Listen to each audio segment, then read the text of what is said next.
Assalamualaikum warahmatullahi wabarakatuh. Halo, perkenalkan saya Oang. Kali ini saya bersama kedua teman saya, Mas Ferry dan Bang Ikrar, jalan-jalan menuju ke ujung genteng di Sukabumi dengan rute Ciwidey, Cipelas, Sindang Barang dilanjut menyusuri sisi selatan Jawa Barat. Posisi sekarang ini di Ciwidey jam 6 pagi, jalanan alhamdulillah lancar, cuaca juga alhamdulillah cerah. Saya pakai motor Zaferano 250 cc motor matic dari Benelli. Jalan-jalan kali ini bukan hanya sekedar touring, tapi sekalian pengen ngetes motor juga dan berbagi pengalaman yang mudah-mudahan berguna untuk teman-teman yang ingin meminang motor ini dan menjawab rasa penasaran juga. Pengalaman saya selama 1 tahun memakai Zaferano, motor ini sebetulnya enak-enak aja, dipakai juga nyaman-nyaman aja. Posisi riding juga oke untuk tinggi badan saya yang cuma 170 cm. Untuk kaki-kaki saya masih pakai bawaan standar, bawaan pabrik. Soalnya ini menurut saya juga udah enak. Beberapa teman atau kerabat yang pernah coba juga iseng-iseng pakai tes motor saya juga bilang ini sok udah enak, nggak perlu dianeh-anehin lagi. Ya tinggal dirawat aja lah, jangan sampai males aja buat servis kalau udah ada yang kerasa. Nah, sekarang udah mau dekat Kawah Putih nih. Terus depannya kita udah masuk area perkebunan teh ranca buaya. Di sini berasa banget dinginnya. Teman-teman yang mau lewat sini pagi-pagi mendingan pakai jaket yang agak tebelan. Oh, jangan lupa juga pakai sarung tangan. Lumayan, saya juga yang cuma pakai sarung tangan half kayak gini berasa banget jari agak-agak ngilu. Gunung wisata jadi lain anu wah gitu merepotkan.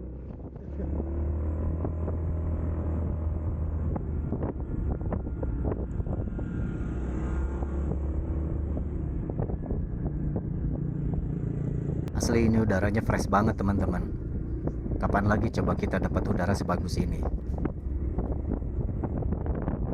Nah, sekarang udah memasuki kawasan kebun teh ranca Bali nih.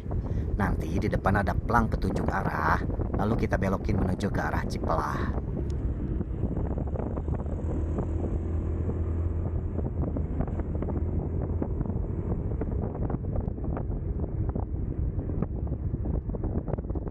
Sebetulnya untuk menuju ke ujung genteng, kalau lewat selatan bisa juga lewat Cidaun.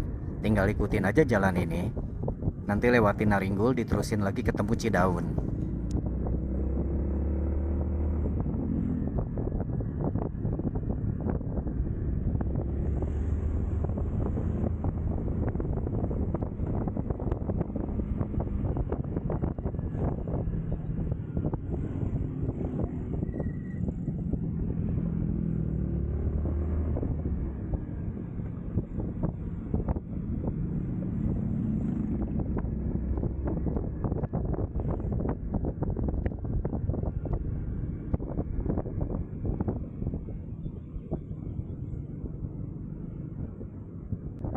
Nah, sekarang udah masuk arah menuju Cipelah teman-teman.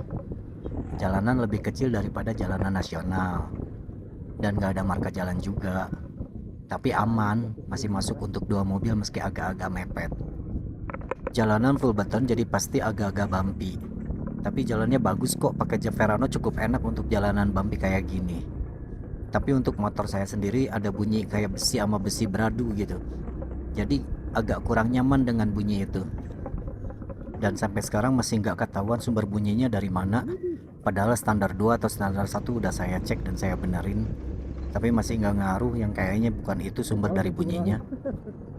Saya dan montir mengira bunyi yang mengganggu itu dari standar 1 motor atau standar 2 motor. Padahal standar 2 atau 1 bahkan sampai dampernya udah saya cek dan saya benerin. Tapi masih nggak ngaruh, yang kayaknya bukan itu sumber dari bunyinya. Mungkin teman-teman yang sesama pengguna Zaferano ada yang pernah ngalamin hal yang sama. Teman-teman bisa bercerita, kita berdiskusi sehat untuk solusi di kolom komentar. Waktu sekarang menunjukkan 7.30 pagi waktu Indonesia Barat. Posisi mendekati area Ciherang. Ada warung kopi di pinggir sungai yang menurut saya sangat cozy banget. Cocok banget kok buat ngeres, sekedar ngelurusin pinggang sambil ngopi-ngopi santai atau sebat dulu. Sedikit informasi, area jembatan Sungai Ciherang ini menyediakan tempat camping yang saya lihat sih ini bisa juga untuk family camp. Dan di sini juga ada wisata bertualang arung jeram. Ente sampai mana? Waduh, waduh, waduh. Oh iya bang, iya bang. Bang. Oh, jika nama sahabat mereka di dia. Jika nama sahabatnya, dia diharap jembatan tuh. Wah, ya warung tuh. Tapi lo jajan gerang kena anjing.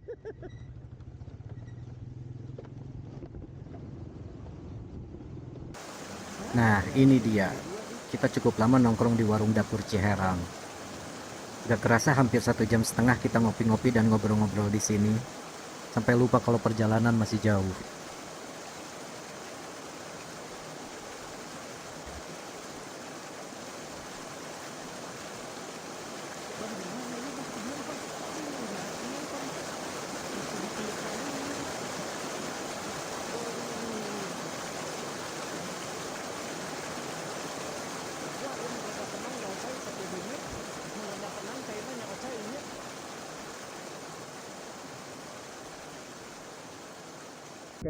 Sekitar jam 9-an lebih kita lanjut perjalanan. Masih di jalan desa yang masih sedikit bumpy, masih dengan suara berisik letak-letok dari sisi kiri motor, dan dengan perasaan cemas dan sedikit jengkel. Tapi jujur, semua hal terbayar dengan suguhan pemandangan alam yang kita lalui. Gak kalah indah kok dengan perjalanan lewat Cidaun. Di sini juga sama, disuguhkan dengan beberapa air terjun diantaranya yang kita lewati Curug Citambur. Tuh, di depan juga curug.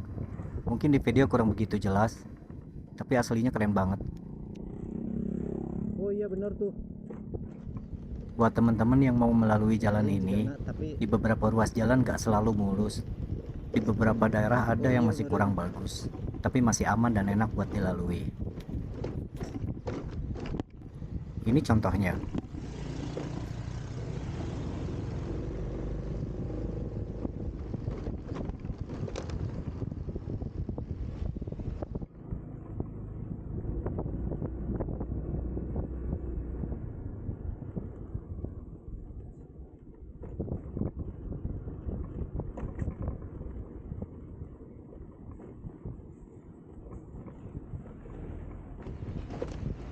Balik lagi ngobrolin soal Zaverano. Dulu saya ngambil unit ini second. Harganya cukup murah untuk ukuran motor 250 cc. Tapi ya gitu, harga murah juga ada hal lain yang harus dibayar. Banyak banget peremajaannya. Hampir semua part fungsi yang penting saya ganti semua baru. Ada yang pakai orian maupun aftermarket, tergantung dari ketersediaan barangnya.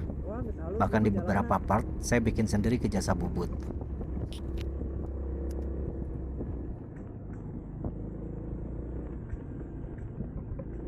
Si Kembu. Oke, itu nama yang kira-kira cocok untuk tunggangan ini. Ya karena emang motor ini gemuk dan bongsor. Beberapa kali si Kembu ini bikin saya susah. Pernah suatu hari, hujan lagi deras-derasnya, si Kembu tiba-tiba mogok. Masih untung hanya 300 meter dekat rumah. Alhasil, istri dan anakku pulang dengan berjalan kaki di tengah hujan deras. Dan saya harus dorong dengan jalan sedikit nanjak. Kesal sekali rasanya. Tapi balik lagi, ya itu memang kesalahan saya. Peremajaan masih belum sempurna, tapi saya memaksakan untuk coba motor ini. Akhirnya si Kembu saya putuskan untuk turun mesin. Ya memang seharusnya, memang saya sudah merencanakan itu. Setiap saya beli kendaraan, apalagi unit tua, memang sudah kebiasaan mewajibkan untuk turun mesin. Alhasil, memang beberapa part sudah aus, termasuk seher dan semua klepnya. Otomatis saya ganti baru semua. Kabel-kabel yang sekiranya mulai mendekati aus karena terkena panas motor, saya potong dan sambung dengan yang baru. Dan saya urut lagi agar sedikit menjauh agar aman dari hawa panas motor. Termasuk saya bongkar water pump radiator. Saya ganti custom kipas pendinginnya. Dan ternyata pemilik sebelumnya hanya mengisi air pakai air sumur. Sebetulnya mungkin gak masalah kalau lagi darurat, tapi jeleknya meninggalkan karat yang lumayan susah dan makan waktu untuk dibersihkan. Tadi jurusan mobil Pagelaran tadi. Widih, mantep iya cuy. Uh, Beberapa kali saya diuji sama si kembu. Pernah di bulan puasa di 2024, rencana mau sambil ngabuburit ke daerah Cirata Purwakarta dan buka puasa di Sate Maranggi, lalu pulang lewat Subang. Namun gak jauh dari bendungan Cirata, si kembu mogok karena gak ada pengapian. Sekitar jam 3 sore, jauh dari bengkel, saya cukup kebingungan antara towing atau cari bengkel terdekat lewat Google. Saat itu cukup pasrah. Siapapun yang datang duluan, yaitu solusinya. Tapi yang fast respon saat itu dinar motor yang ada di daerah Pleret. Sumpah ownernya baik banget. Bener nolong nyuruh karyawannya untuk step motor saya yang bongsor. Lumayan cukup jauh, alhasil gagal buka puasa Sate Maranggi. Jadinya hanya makan gorengan bareng para montir di bengkel itu. Si kembu kembali di opname. Saya kira si kembu udah mulai enak bisa diajak riding. Namun terkadang di beberapa momen gas, si kembu kurang responsif. Bahkan terkadang mati saat di tengah-tengah kemacetan. Di starter kadang langsung nyala, kadang harus beberapa kali baru dia mau nyala. Memang merepotkan kalau pas mati terjebak di tengah jalan kemacetan dan harus dorong ke pinggir. Dengan bobot yang lumayan berat, ada perasaan gak enak yang bikin kagok ke pengendara lainnya. Karena saya punya pengalaman gak enak, motor ditabrak dari belakang saat terjadi kemacetan karena si kembu mati mendadak. Motor di belakang ya pasti nabrak meski gak keras. Untung bapak-bapak pengendaranya baik dan ngerti. Saya coba untuk datang ke bengkel resmi Benelli untuk minta dideteksi apa saja kerusakan dan apa yang harus kembali diganti. Alat mendeteksi ada 3 kerusakan: sensor TPS, sensor oksigen, dan kiprok karena arus listrik yang gak stabil. Alhasil, saya beli semua kebutuhan itu. Namun penyakit masih belum sembuh. Puncaknya, boom! Si kembu mogok saat diajak jalan-jalan ke Ciwidey. Dan saya sendirian pula jam 4 sore. Si kembu mulai rewel, mati-mati mendadak, dan gak jauh dari Kawah Putih si kembu mogok lagi. Alhasil, saya dorong si kembu dengan bobot yang lumayan berat. Meski dibantu jalan yang kebanyakan mudun arah pulang ke Bandung.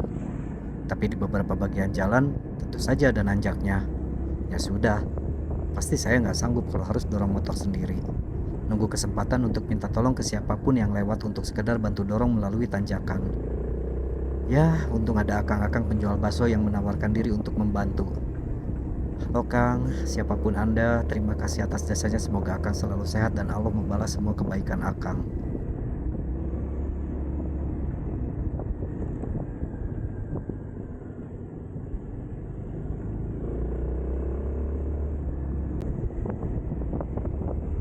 By the way, sekarang kita udah masuk jalur nasional nih. Lagi mengarah ke Sindang Barang. Jalannya cukup asik, teduh dan mulus di sepanjang jalan sampai Sindang Barang. Menurut saya sih jalur Sindang Barang cukup recommended untuk jadi bahan pertimbangan jika teman-teman mau touring ke ujung genteng. Nah, balik lagi ke cerita si kembu yang mogok di Ciwidey. Ada sebagian bengkel yang saya temui tutup karena udah mau menjelang maghrib. Dan bahkan beberapa bengkel gak sanggup karena merasa asing dengan motor Javerano. Sampai akhirnya saya nemu bengkel di dekat alun-alun Ciwidey. Meski mau tutup, tapi alhamdulillah masih mau kerja lembur untuk bantu motor saya nyala lagi. Si kembu kembali servis besar. Singkat cerita, akhirnya penyakit utamanya bukan di kiprok atau di sensor TPS, tapi untuk sensor oksigen memang ada error. Saya curiga dengan tangki bensin yang kotor dan nampak rapuh terkena karat. Saya kembali ke bengkel langganan saya di daerah Cipaera Selatan. Nama pemiliknya Mas Nyonyo. Saya minta dia untuk bongkarin tangki bensin. Berniat untuk servis full pumpnya, sekalian mau ganti filternya. Dan selang-selangnya yang ditakutkan sudah mulai aus karena direndam bensin bertahun-tahun. Hasilnya, saya mendapati tangki yang penuh lumpur hampir seperempat isi tangki. Bensin sudah tentu jadi keruh, dan filter juga sudah compang-camping. Untungnya tidak ada kebocoran tangki, hanya pasir halus dan karat yang kemakan umur. Bayangkan, hampir 4 genggam pasir halus bercampur bubuk karat seperti bubuk sisa kopi saset. Tangki sudah pasti saya restorasi ulang. Saya bersihkan sisa-sisa karat dan saya cat ulang, yang tentunya saya lapisi menggunakan cat anti karat. Alhamdulillah, Setelah masalah tangki selesai, si Kembu kembali normal senormal-normalnya. Semua berfungsi dengan baik, bahkan sinyal kedip pun kembali normal, tidak memberikan sinyal adanya kerusakan. Mungkin teman-teman ada yang mengalami hal yang sama, atau yang baru beli unit Zaferano yang mengalami kendala seperti yang saya alami. Untuk langkah awal, sebelum mengganti part, coba bersihkan terlebih dahulu isi tangkinya. Jika masih terjadi kerusakan di luar itu, baru beli part yang sesuai yang dibutuhkan. Soalnya, menurut saya, percuma pakai part baru apapun jika sumber makanannya aja sudah beracun. Pasti tetap akan sakit. Menurut saya, ini bukanlah kekurangan dari Zaferano, tapi hal yang wajar jika motor di atas 5 tahun untuk minta dibersihkan seutuhnya. Jujur aja, saya juga kurang tahu apakah pabrik sudah mengantisipasinya dengan mengepoksi dalaman tangki. Tapi yang saya raba, sepertinya tidak ada epoksi di dalam tangki. Jadi, jika kurang perawatan, sudah pasti akan kejadian seperti yang saya alami. Jangan lupa juga untuk cek servis dinamo starter. Biasanya pada motor lama, arang sudah aus juga minta diganti. Dan gawang arang juga karatan. Biasanya kalau udah karatan, per arang jadi stuck. Itu yang jadi masalah motor nggak hidup ketika di starter. Untuk dinamo starter saya rasa teman-teman nggak perlu ganti baru, karena part komponen yang jarang rusak, hanya minta dibersihkan dari debu dan karat. Mungkin beberapa dari teman-teman juga ada yang terkendala susah buka tangki bensin. Si Kembu juga pernah mengalami ini. Hal kecil tapi fatal. Itu juga biasanya akibat dari karat yang dihasilkan dari uap bensin. Untuk mengatasinya, biasanya saya lakukan sikat bagian besi pengunci pakai sikat kawat. Dan kasih aja sedikit oli pada lubang kuncinya. Lalu, penyakit kecil yang bisa berakibat fatal dan mogok di jalan, jangan lupa teman-teman untuk selalu kencangin setiap soket maupun skun pada kelistrikan. Biasanya kabel sih jarang sampai rusak kalau nggak dimakan tikus. Tapi kalau longgar, itu sangat memungkinkan. Si Kembu pun begitu, pernah mogok juga gara-gara female skun pada kabel koi longgar banget. Untuk darurat, bisa aja teman-teman kencengin pakai tang. Atau enaknya ganti baru aja semua skun. Murah kok, tapi berdampak. Ya, begitulah teman-teman, suka duka bersama si Kembu. Sekarang yang menjadi PR si Kembu hanya bunyi keletak-keletok di sisi kiri ketika mendapati jalanan kurang bagus atau ketika buka tutup gas. Semoga cerita ini bisa menjadi pertimbangan buat teman-teman yang ingin meminang Zaferano atau teman-teman yang baru punya Zaferano. Kesimpulannya, motor ini enak kok. Sebetulnya nggak susah-susah banget ngerawatnya. Part juga banyak substitusinya. Dan jika teman-teman masih ada kesulitan, grup pengguna Zaferano juga pada ramah, aktif dan responsif untuk menjawab setiap pertanyaan. Buat teman-teman yang berencana membeli motor Zaferano, ini juga momen yang bagus karena banyak yang jual motor ini dengan harga di bawah pasaran. Dan hati-hati juga dengan harga yang murah, tapi nyala yang ala kadarnya ketika tester. Pastikan bagian dalam motor diperiksa untuk setiap detailnya. Bagian-bagian yang rentan karat atau jika ragu, mending bawa jasa montir untuk memastikan unit yang kalian ambil itu sehat, gak jajan banyak setelahnya. Kalau bagian luar sih gampang-gampang aja karena kelihatan. Dulu, saya disiksa abis sama si Kembu. Sekarang, giliran saya yang siksa si Kembu. Ini buktinya. Berhasil ke ujung genteng tanpa ada kendala sedikit pun. Di bawah ngacir pun si Kembu ngerespon dengan baik. By the way, ini kita udah sampai di jalur selatan sekitar jam 11-an kurang. Jalanan mulus masih sangat aman buat teman-teman yang mau riding atau berlibur sama keluarga ke ujung genteng atau wilayah pantai selatan bagian barat. Cuaca di sini juga cenderung bagus, meskipun tadi sedikit hujan di daerah Arga Binta, tapi aman kok. Malahan sedikit menyejukkan, soalnya cuaca sebelumnya lumayan menyengat panas. Maaf gak saya rekam ketika hujan, maklum aja karena kameranya gak bagus-bagus banget. Bagi teman-teman yang penasaran atau yang bertanya soal top speed untuk Zaferano, maaf, saya nggak kepikiran untuk uji coba, meski jalanan pantai selatan sangat mendukung. Bagi saya, kondisi motor sehat sampai bisa pulang ke rumah itu jauh lebih penting. Tapi yang pasti, motor ini ngasih respon yang baik. Ketika saya butuh kecepatan yang lebih, tergantung dari kondisi jalan itu sendiri. Tapi yang pasti, motor ini ngasih respon yang baik ketika saya butuh kecepatan yang lebih. Tergantung dari kondisi jalan itu sendiri. Gimana teman-teman? Masih mau pakai Zaverano? Berani dong. Gak susah kok rawat motor ini. Jika unit sudah sehat, sama aja perawatannya kayak motor lainnya. Jangan malas buat ganti oli. Pulang dari ujung genteng pun oli sekembu pasti diganti.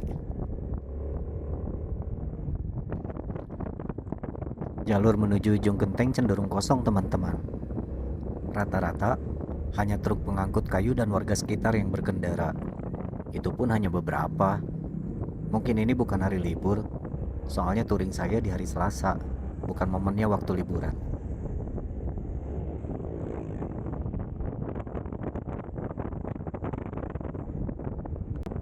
Rata-rata kecepatan kami berkendara antara 60 sampai 90 km per jam. Tergantung dari situasi dan kondisi jalannya sendiri. Dan setiap 1,5 sampai 2 jam kita berhenti. Kadang di masjid, kadang di minimarket. Dan setiap berhenti bisa sampai 1 jam beristirahat. Malum aja, bapak-bapak jompo semua. Kita cuma menikmati perjalanannya aja. Mau nyampe jam berapapun gak masalah. Yang penting nyampe dengan selamat.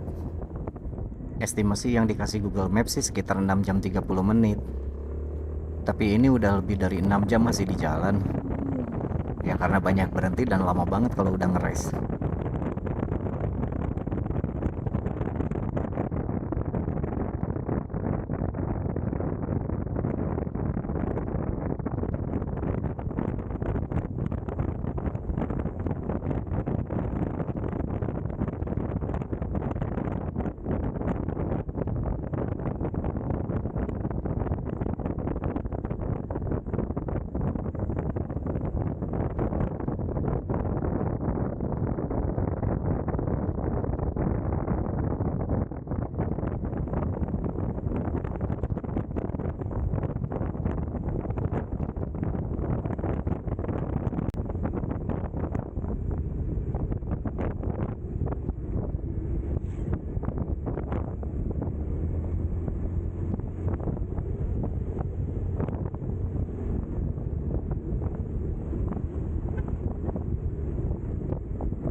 Iya, akhirnya sampai juga di ujung genteng teman-teman.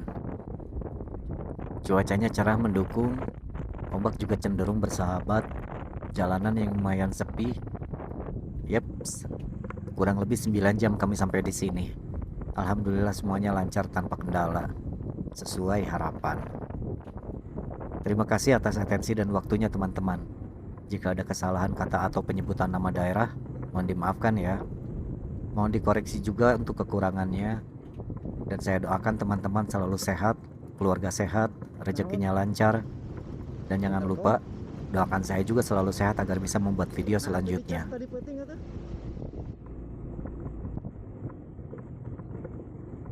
Demikian cerita perjalanan menuju ujung genteng. Saya Owang, pamit undur diri. Berjumpa kembali di video selanjutnya. Terima kasih.